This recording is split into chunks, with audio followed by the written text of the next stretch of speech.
From Fox 5 News, this is Good Day New York.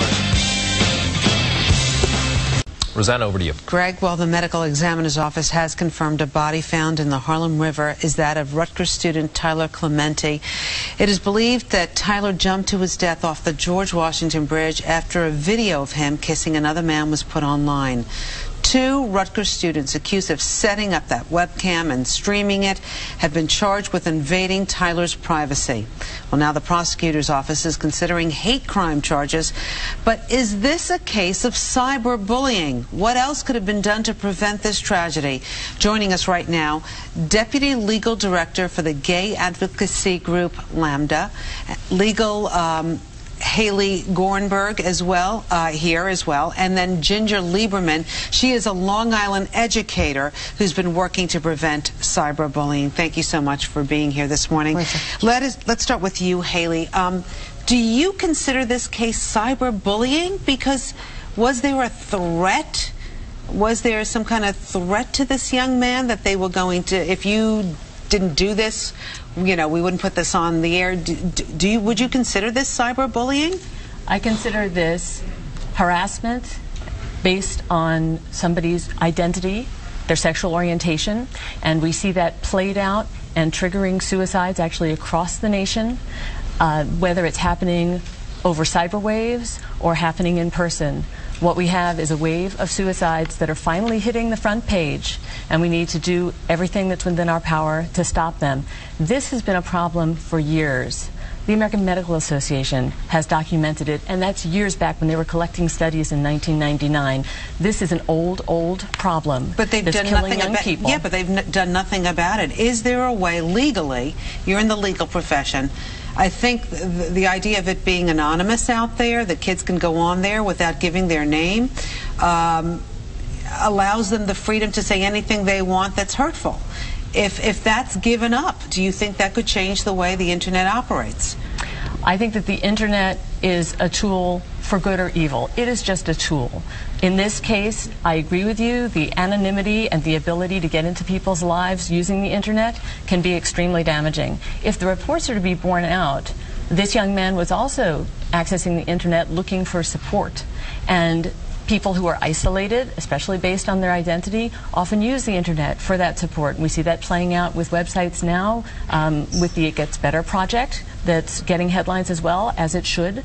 Lambda Legal uses the internet to put our toolkits, reinforcing the law, educating people on their rights, educating school officials on their responsibilities. We put all that out in hard copy, yes, but on the internet. So the internet is just the tool, and how we use it, for good or for bad, is the question. And in this case, it's absolutely horrendous the way that it was used. Ginger, you go into schools, you talk to kids about bullying, cyberbullying.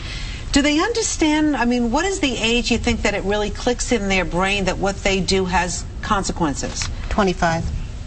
I think that when we go and we start talking about the youngest children, probably 2nd grade, we start to talk about the dangers of the internet. 5th and 6th grade, we're talking about suicide and consequences. The problem is that there are no consequences for a lot of the suicides we've seen over the past 10, 15 years. The amount of suicide is increasing. It's education, education, education. Parents have to know what their children are doing.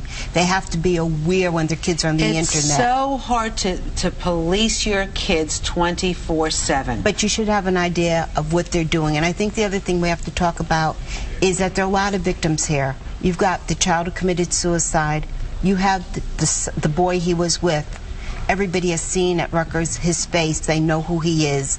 You have the 2 kids involved in filming this whole thing. All those lives are ruined forever. And yet, what's going to happen 6 months from now? Is he just going to be a name that was in the past and nobody's going to know? So that we have to teach kids, when you do something, if there's not a consequence, they're going to keep doing it. And they have to be educated. You have to bring programs in, and you have to talk constantly. You have, I see you have some of these books, Bully Frog, right. You talk about this, you bring these to the schools. We bring them, yes, this is more about girl bullying. This is really how somebody becomes a bully. And the idea is that you want to take the bully at a very young age and make them a part of your classroom and not start to separate the bully and the victim out. Haley, besides this being cyberbullying, hate crime as well, do you think? People are raising questions about it. On the federal level, hate crimes generally have an underlying violent act, and I think the facts are still being sussed out here. The fact is that, especially in New Jersey where this happened, there is very good law. And in the mid-90s, we brought a case that made clear in the middle of Wisconsin, where a young man was being bullied in high school based on his sexual orientation, that the federal Constitution protected him and required school officials to give him the same protection equal to what would be given to other students against harassment based on his identity. So we have the laws. Yes, we can improve them. Yes, we can enforce them, and they absolutely should be enforced. But a lot of the law is embodying what needs to happen in terms of policy, in terms of training, implementation, and visibility. And to technology. Make sure. The law has to catch up to technology right now. Absolutely. Okay. Yeah. Haley Gorenberg, Deputy Legal Director for Lambda Legal, and Ginger Lieberman, educator. Thank you so much for being here today. Good Day New York, coming right back.